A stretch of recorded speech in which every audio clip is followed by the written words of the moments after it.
Hi everyone, welcome back to our channel. In today's video, I'll show you how to network effectively on GitHub in 2025. By following this guide, you can grow your professional connections and showcase your skills. Let's get started. First, optimize your GitHub profile. Use a professional profile picture, write a clear bio, highlighting your skills and interests, and pin your best repositories to showcase your work. Don't forget to add contact information like your email, LinkedIn, or portfolio link so others can reach you easily. Next, follow developers and explore projects. Follow other developers in your field to see their activity in your feed. Star repositories you like and watch them for updates. It's a great way to stay informed and connected.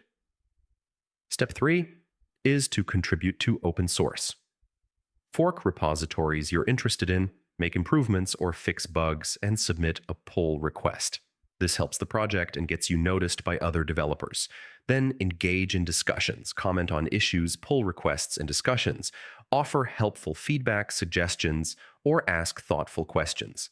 Being active in conversations builds your visibility on the platform. Another step is to join communities and collaborate. Explore GitHub topics and discussions related to your interests. Collaborate with other developers on projects or co-author repositories. Networking is strongest when you actively participate in meaningful work. Finally, stay consistent. Regularly update your repositories and contribute to discussions.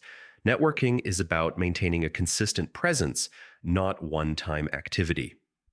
And that's it.